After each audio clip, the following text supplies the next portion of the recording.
Welcome to the special edition of Flap TV, our last edition before election 2018. So we're going to spend the next half hour analyzing the races that we've seen in the local area with our guests, Fitchburg City Councilor Marcus DiNatale and Leominster City Councilor Mark Bodanza. Thank you both for joining us. So let's go through the races. First up, incumbent State Representative Stephen Hay versus his challenger, Republican Elmer Eubanks. What do you think about this race, Cindy? I think I personally, I like Elmer a lot. I really do. I don't think he's going to pull this off. I think it's going to be Hay. Marcus? Elmer Eubanks is a very, very nice man, and he's shown a lot of investment in the community these last few years. But as Cindy said, Steve Hay is a staple in Fitchburg politics. He's been in office for over 20 years as a councilor and as a state rep. And, you know, Dean Tran, when he ran against him in the special election a few years ago, you know, Steve beat him by just a razor-thin margin, maybe a couple hundred votes. So if Dean Tran was unsuccessful in beating Steve Hay, you know, having someone run with no political experience and arguably very strong name ID against a man like Steve Hay, I think this is going to be a very easy re-election for Representative Hay. Mark? I might bail it entirely, but being from Leominster, but I'd have to agree. I mean, no offense to Mr. Eubanks, but it seems to me that Hay's got that wrapped up. What? I agree with everybody here, but I hope Elmer Eubanks doesn't go anywhere because I think there's plenty that he can offer, either on a local or a state level. Yes. We've had him here on our show on a regular episode. We had him here with the flap debate, and certainly, I think all of us were impressed with Elmer. Yeah, absolutely. Yes. Not only is he level-headed and has a good temperament, but he really has a great personality. Yeah, he really does. does. Really helpful He draws you right in. One of the nicest men. One of the nicest men I've ever met, and like you said, Michael, I hope if we don't know what will happen, but this is a prediction. But if he's not successful, I hope he considers local office after that. School committee, city council. Love to have him on. What do you think, Kevin? Well, I just didn't mean to interject, but something I personally witnessed on this one. This is we've hosted a lot of these debates and forums and opponents and everything like that. This is the one time where I walked into the studio it was a couple weeks ago when they had their debate. Elmer and Steve had their debate, and this is the only one that I can say this about. They're sitting in the green room, just talking it up like they're at the donut shop. Yeah. And that was just really refreshing to see. Yeah. Yeah, we had back-to-back debates that night. We had the state rep, and then we had the state senate debate. And just the feeling of the air in the room was just so much different. I mean, I think Michael said it best. When that debate was over, I don't think any of us would be surprised if Steve and Elmer didn't go down to Slattery's and have a drink with each other. Then we had Dean Tran and Sue Shallow, not so much there. Yeah. It was certainly a difference. So we're taping this on Friday, October 26th. Elmer had a news conference yesterday in front of the Senior Center, decrying the decision that Representative Hay made to close the district office. And he talked about in the news conference that vote, which a lot of people call the legislative pay raise, was to increase the stipends for constituent services, and not only weren't they increased, it actually closed the district office. I know the media was there yesterday. I saw the video that he did. So it's probably going to be hitting the papers in the next couple of days. Is this something that could resonate? Could it make a difference, or is it too little too late? I would say too little too late. I mean, at the end of the day, I think, that type of an issue I don't think is going to resonate very strongly. It's a point, and I think Eubanks probably did the right thing. Yeah, he might pick up a few votes. Made an issue out of it. I think most people have their mind set by now. All right, let's move on. Let's move on across the border. We have another state representative race in Leominster. We have State Representative Natalie Higgins, the incumbent. She's in her first term, running against Republican Richard Palmieri. Marcus, what do you think?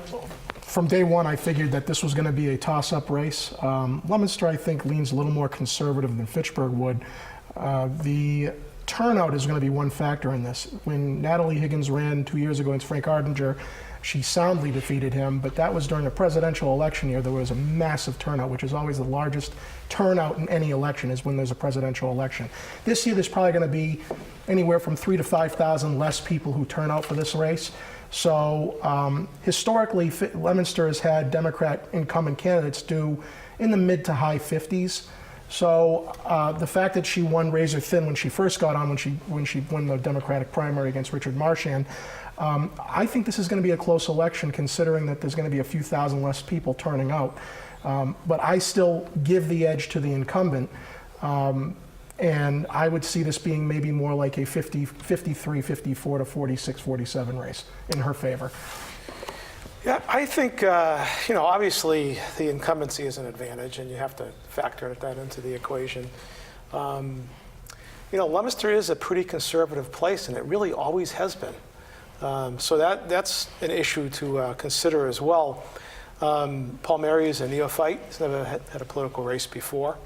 It doesn't seem like, you know, the race is resonating too significantly with the public. And I don't know if, I think at the end of the day, the voters want to be able to like and trust the candidate that they vote for. So they need to know them. How well known either one of these candidates are really at this point is an open question, I think. Especially more difficult for Mr. Paul Mary, who doesn't hold an office, hasn't run for an office before. So if you ask me to predict, I would say Higgins is probably okay. I'd agree with Marcus. I think the turnout's going to be obviously less than it was for the presidential race. I'm thinking someplace in the high 40s maybe. But there's one other factor too that I think probably mitigates toward Higgins, and that is the early voting. The city clerk in Leominster is predicting a pretty significant early vote. And I think those tend to be Democratic votes, I think, largely. It seems like the Democrats push that harder. Just a feeling I have, and maybe that's a factor that helps Higgins as well. I think it's the race locally that one could say, who knows? But if you force me, I'm going to say the incumbent's going to get reelected. It's funny you talk about the early voting. I just talked to the city clerk in Leominster yesterday. They've already had over 1,000 people early voting in Leominster. And I asked her, what are the demographics? Are they new voters? Are they older voters? And she said they're minority voters. A lot of minority voters taking advantage of early voting. I think there's an organized effort within the community to get that early vote out. That doesn't surprise me. Yeah. Michael? Out of all the possible scenarios that could happen with that race, the only one that would surprise the heck out of me would be a blowout by Paul Mary. I could see every other scenario playing out, okay, whether it be close one way or the other, or whether it be a very comfortable win for Higgins. I could see any of those scenarios play out. Ultimately, it's going to be who has the better get out the vote operation. That's going to be to me, that's sort of the clincher here. Cindy? I think Natalie's going to take this one, and I don't think it's going to be as close as some of you guys do. I think it's going to be a good, at least maybe 55-45, if not even greater than that. Well, there's a factor here that wasn't discussed earlier, and I understand your point, Cindy, but you know, you can tell that the Paul Mary campaign has really been riding the coattails of Senator Tran's campaign. You see them both at a lot of events together, and it's wise on his part to follow Senator Tran, a well-known state senator. But that's going to be the key is, we'll talk about that race next, of course, but you know, how well Dean Tran does in Leominster will probably mimic how well Paul Mary does. I'd like to think that over 90% of Tran voters in Leominster will be voting for Palmieri as well. So the question comes down to voter enthusiasm and getting out the vote, as you said. It's just, for me, it's always difficult for me to pick somebody who comes out of the woodwork, and this goes for anywhere, with no prior political experience. Not that you need it, but a lot of people start off, you know, low, like Sue Shalfo Zephyr, Dean Tran, Steve Hay. They started in city council or school committee, and they've worked their way up. They've developed a resume, they've developed a reputation, they've developed a camaraderie with the constituents. Natalie Higgins is an exception to that rule, where come out of nowhere, but she campaigned crazily. And that's the key, and that's the question I have, is how strong of a campaign has Palmieri run, and how strong is a campaign has Elmer run? To go up against an entrenched incumbent with a lot of name ID. So that's why I gave Natalie the edge. You know, another thing to look at too is, I know in the congressional race, I know I was surprised. I think a lot of people were surprised when we thought that Rufus Gifford, because of his active campaigning, the money he spent, the endorsements he got, and his vibrant personality, thought he was going to do very well. he came in 5th. I don't think anyone was expecting him to do as horribly as he did. But what did that come down to? The fact that he never lived or worked in the district. So do those personal connections matter? Because, Natalie may not have held public office before she won, as Palmieri has not held public office. But Natalie is a Leominster hometown girl. I mean, her grandfather was, president of the Sportsman's Club. Her whole family's from here. She grew up here. She went to school here. Palmieri, I think, moved here about 15 minutes ago. Does that make a difference? The Leominster voters care about that? It all makes a difference, of course. Having roots in the community is certainly helpful. That's how you develop a base, right? I mean, really, it starts with your family and your friends. So I think that was part of her successful bid against Marchand when she first ran. So I totally agree with that. Yeah. Your thoughts, Kevin? My thoughts are that I think she is very lucky that the Republicans put up Rich Palmieri. Remains to be seen if she beats him, but if she doesn't, it's not because of people voting for Rich Palmieri, it's people voting against Natalie.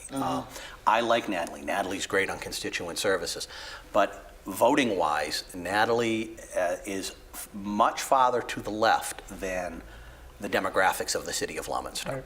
Much farther to, and she hasn't even thrown a bone to the middle on any votes. It's pretty much far left on everything. If the Republicans had put up a viable candidate against her, I think she could possibly be in trouble because of that. It's also generational. I think she's speaking to a younger generation. I think there's a lot of young people who are in step with Natalie. I think that's how that divides, and I think she has that demographic, which is another advantage to her. But will they show up to vote? Well, That's they the key. did. The point's been made that with the recreational marijuana on the ballot, when she first ran, that was a great advantage to her because that voting block did come out. Obviously, it's not on the ballot this time around, and none of the questions really resemble that, with perhaps question 3 being the only one that comes close. But, how much of a difference did that make when she ran against Marchand? Because I think those voters did answer 2 years ago. Yeah. Presidential election year, Leominster had about 19,000 people turn out to vote. If you go back to the past state election, which was in 2014, had about 12,000, and that was a hotly contested governor's race too. So I don't even know if they'll hit that 12,000. It's not exactly, and we'll get to the governor's race. 5,000 or 6,000 people not showing up versus your first election. It's a coin flip at that point, especially if you weren't overwhelmingly elected. How do you know how it's going to turn out? So. Yeah, interesting. I think the local Republicans, they looked at Rich Palmieri, they saw his resume, he's a veteran, younger, photogenic, and then he started posting on social media, and I think, whoa. Some of the things were a little bit off the wall. Yeah, social media, we know how that goes. But I think somebody very wisely took his keyboard away from him, put him in the background. He's maintained somewhat of a lower profile, which I think now is his social media presence is limited to, look, I put in a sign all by myself on the lawn. It's like fire. Yeah. It can be tremendously effective and tremendously bad. I ghost wrote a book for an NFL agent that coaches players on their content on social media. It's a huge issue right now. And all it takes is one wrong thing out there, and it's out there. You can't get it back. So my prediction, I think Natalie will take it, but she should be. When you look at this particular matchup, she should be taking it by a lot more than she is, and I hope she gets a good message from it. Any other thoughts on this race? Time to move on to the main event. All right. Dean Tran, Sue Shalafu, Mark Bodanza. Well, interesting race to say the least. Totally different people in so many different ways, not just politically. Where they come from. One of the few things they have in common is they both served on a city council. I think that's about where it ends in some ways. I don't know. Certainly what Dean pulled off in the special election is laudable, and did a great job campaigning and winning the special election. Turnout, if I remember correctly, in December was pretty low. So now we have a totally different dynamic. There's a lot more money being spent. I think when all's said and done, we'll be all a little surprised by the totals.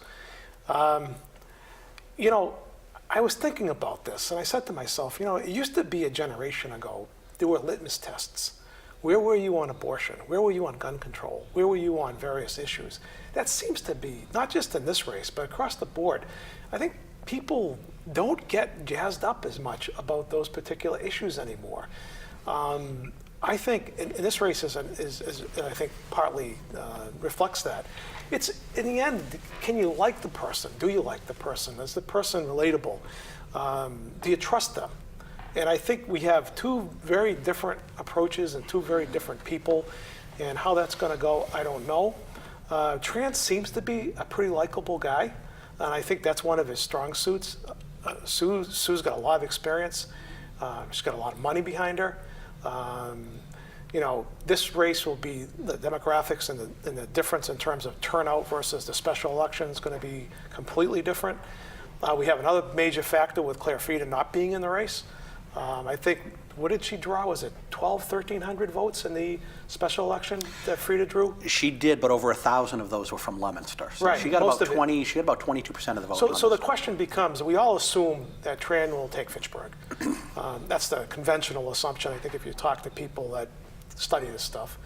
And then, so the question is can Sue beat Tran and Leominster? And she sort of has to, right? And the question is by how many votes? So when you start breaking down and comparing it to the special election, where does the Frieda vote go? And, you know, I think there was right after the special election, a lot of people said, well, geez, if Frieda wasn't in the race, maybe Sue would have prevailed because that would have been her vote. I don't necessarily see it that way. I don't either. I think, you know, on further reflection, I mean, Claire's got a pretty conservative base. A lot of church people. A lot of church-going people, a lot of Republicans, a lot of conservative independents, and there are a lot of those people in Leominster. So, you know, how much of that vote would have been Dean Tran's if Claire was in the race? We'll find out, I guess, in some ways. So, I don't know. I mean, I think, you know, it's only been a few months. He is the incumbent, right? Seems to be touting a record that has been challenged by the former state senator very vociferously. In addition to that, you know, when looking at Dean Tran and watching the debate the other night, not taking a position on the questions, not initially agreeing to debate, I'm not sure that those things were positives for his campaign. I thought the debate was fairly even. Interesting race. I mean, if forced to predict, I would say, you know, Tran probably wins this thing. I also got to guess that the towns are more conservative than liberal in many cases. And so again, you know, what happens in Leominster? How many votes can Sue pull in Leominster? Will it make up for what Tran does in Fitchburg? Tran in the special election, Tran carried Fitchburg by 23 points. Sue carried Leominster by 7 points. But again, a lot of that was because a big chunk of that went to Claire Frieda. So, you know, I'm in agreement with you. I mean, the thinking from the Sue supporters is that Claire votes go to Sue because they're both from Leominster, rather than on ideology. So is it going to break down to ideology, or is it going to break down to location? She's obviously, I mean, the box stuffers, they're coming in fast and furious. She's spending a lot of money, and money is always an impact in an election.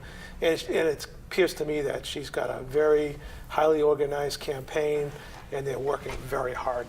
So you've got to take that into consideration as well. They are definitely motivated. I think she's got an uphill climb, though, because number one, Tran is the incumbent. And I think for state senate, people aren't so tuned into party. And so even if there is a so-called Democratic Party edge or anything, it really doesn't. I mean, Mary Padula was state senator forever. And no one ever even really thought of her as, maybe some people did, but a lot of people really didn't think of her as a Republican state senator. People thought of her as the incumbent state senator that was doing right by her constituents. So Sue Shalfo-Zephyr is behind the 8 ball already because she's not running as the incumbent, she's running as the challenger. He really hasn't done anything in the short term that he's had to really to anything that could get him out of the job, so to speak. If anything, it's been the opposite. He's touted some of the things that he's introduced, okay? And whether some of that is exaggerated or not, there are some things there that he can be proud that he stepped right in and gotten accomplished right off the bat. So, being that she's behind the 8 ball, yes, she has the money and the organization behind her, but it's going to be a real uphill climb for her. I see Tran ultimately winning this race. I do think she's going to pull a respectable share of the vote, but if I had to call one or the other, I think Tran takes it. Cindy? I think Tran's going to take it, and I think very similar to Natalie. Whoever gets out to vote for Natalie is voting for Sue. So that's going to have a lot to do. I think you're going to see similarities in both those races there because the Team Natalie, Team Sue, they're all connected. So depending on how many people really get out and support both of them is going to have a lot to do with their numbers. I think Dean is, he's a likable guy. I don't know a lot about him, but from what I've seen of him, I like him. I think he's doing a good job. He hasn't had a lot of time in there to be able to get more done. So I think given more time, I think he'll do well. But I think he's going to pull it off, and I don't think it's going to be a huge number. Marcus? I give the edge to Senator Tran, but it's going to be a toss-up. And I think one of the biggest reasons for why this election, this specific race, is hard to predict is because all you have to go on is a special election in December where the turnout was abysmal. I have no idea how this is going to turn out, even though if I had to make a prediction, I'd make one for the incumbent, but it's going to be very close. But it's hard to even say that because, as we just got through talking about, the turnout was so abysmal. We're going to have thousands and thousands of more people show up on November 6th and who have already early voted. I have no idea how that's going to swing. And I will say this, the winner of the state senate races in this district have always come from who does the best in Fitchburg and Leominster. No disrespect to Gardner or all the small towns, but Fitchburg and Leominster determine who wins this thing because they have the largest share of voters. In the special election, if that's to be used as a barometer, Gardner was 50-50. Right. I think Senator Tran took it by 20 votes. That's right. Sue Shalfo-Zephyr took some towns. Dean took most of the towns, but there weren't blowout victories. It really came down to Leominster and Fitchburg. And the winner of this race, regardless of turnout, is going to be how well the hometown candidates do in their respective hometowns. I believe strongly that Dean Tran's going to win Fitchburg, and I also believe that Sue Shalfo will win Leominster. But, like the special election, I believe Mr. Tran is going to have a huger margin of victory in Fitchburg than Sue Zephyr did in Leominster, which is what happened in the special election. Mr. Tran got 64% of the vote in Fitchburg. Sue Zephyr only got 54% in Leominster. That right there was the difference maker. He got 800 more votes than her in Fitchburg. She only got 300 more than him in Leominster. That 500 differential net difference, Senator Tran won by 600 votes total throughout the district. There's your answer right there. So it's going to come down to which And he wasn't candidate. even an incumbent then. Exactly. It's going to come down to which candidate does better in their respective hometowns. But you also have in that too, and I agree with you. I absolutely agree with you. It comes down to those two cities. But even if Sue doesn't take Leominster by as wide of a margin as Dean takes Fitchburg, even though the two cities are comparable in population, Leominster has a significantly higher voter turnout than Fitchburg. Yes, that's true. So you're going to have the raw numbers are going to show more voters coming out in Leominster. And I also think, in no respect to Steve Hay and Elmer, but I think you have a much harder race for state representative going on in Leominster than you do in Fitchburg. I think you're right, Kevin. It depends on how close that is. But I think Marcus made some great points, and that special election is not a very great predictor of what's going to happen November 6th. Well, I've talked to some people, and I've heard it from a few people, so I don't know if there's anything to this or not. But I also heard it when Steve Hay beat Dean Tran in that special election, and the talk was, should Dean Tran challenge him in the general election? And a lot of people that I heard said, don't do it. Give him a full term. Let's see what he has. So I don't know if that's a case here where people that may have voted for Sue last time are saying, well, you know what, he won, let's give him a full term to see what's going on. So what I did is I looked back to the last time that we had a state senate race where there was a special election immediately followed by a general election. And that's when Mary Padula was appointed to Bill Weld's cabinet. There was a special election, and there was a Leominster candidate, city councilor, Bob Antonioni, against a Fitchburg city councilor, Paul Fontaine. In that special election, Bob Antonioni beat Paul Fontaine by about 110 votes. It was 0.3%. That's right. Okay?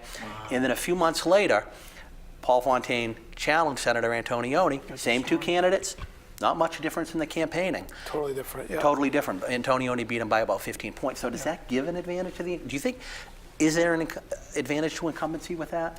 Well, there's always an advantage to the incumbency. I mean, whether that'll turn out that way in this race, who knows? But I would imagine that turnout in the special election between Fontaine and Antonioni was pretty slight, too. So It's tough because one candidate's very well known in Leominster and one candidate is exceptionally well known in Fitchburg. Right. So again, it's going to come down to turnout. turnout. It's the That's turnout. all it is. I mean, but yes, he has the edge because of the incumbency. But again, if she performs the way she did in the special election proportionally, she's not going to win. She's going to lose. So. yeah.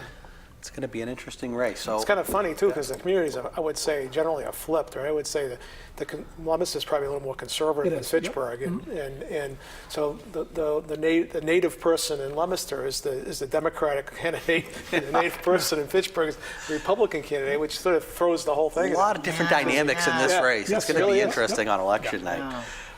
Rick Green versus Lori Trahan. Cindy. I'm hoping for Rick Green, personally. I think he's gonna do all right. I think Laurie's gonna end up taking it. She's got that Middlesex County district pretty much wrapped around her little pinky, and we're talking about a very liberal area, liberal state. I think she's gonna pull it off. Marcus? I see Lori Trahan winning, but Rick Green is a very good campaigner, and he's been everywhere, but he's most notably been in the western part of the district a lot, whereas his opponent has been MIA. Yes. And she clearly had a good strategy for the primary, but for the general, people I've talked to don't even know who she is. So do I think she's going to win based on the power of being a Democrat in this district and the fact that it's Massachusetts? Yes. But do I think it's going to be like the previous elections where you had John Golnick and Roseanne Wooford against Nikki Songus? No, I think Lori's going to get less than 60%, but she'll get more than 55%. So I agree, it's Trahan. I mean, their TV presence alone is significant, and she's obviously got some money behind her, and I would be shocked if she doesn't win by 10 points. Trahan pretty easily. Yeah. Lori Trahan wins, which means Fitchburg loses. Yes. McGovern Lavorne. McGovern. Easiest I mean, one. again, Easiest one today. Do we have to do this one? McGovern, right? I'll tell you. I just had her on the segment. She was very well spoken. I like it. She was more. I was more impressed by her than I thought I would be. But it'll be McGovern easily. All right, Baker Gonzalez, I think we can all agree it's going to be Baker. Question, yes or no, does Baker surpass Bill Weld's 71% from 1994? No. No. No. No? No. No? I think it's going to be close. Yeah. All right. Closer. Closer. I mean, Close. I think it's going to be close to that 70%. if you noticed, even his commercials now, he has a lot of Democrats speaking out for him. There's no Republicans There's a lot even in his of commercials. I think he's going to get close to that 70%. He's reaching out to his base, the Democrats. Yeah, basically. The independent voters. It's clear as day now. Exit question, blue wave or puddle of tears? Will the Democrats retake the House, the Senate, both, neither? Regardless of what happens, this is guaranteed to happen. My friend Marcus is just going to crow about something. Well, let me tell you right now. That's out of nowhere. Let me tell you right now, I don't buy the blue wave nonsense because this is what we heard before the presidential election. Yeah, Look what exactly. happened. So let the voters speak, but I predict that the Republicans are going to pick up seats in the Senate, and the Republicans are going to hold the House by a very slim margin within 5 seats. And I think the blue wave, you need to get your tissues ready. I think the Senate is safe for the Republicans, but I think the House is up for grabs. I think so too. I think even if they win the House, the Democrats win the House, Republicans are still going to have an effective majority because of the blue dog Democrats down south. FATV will have full coverage election night. Please join us then. Thank you. Bye-bye.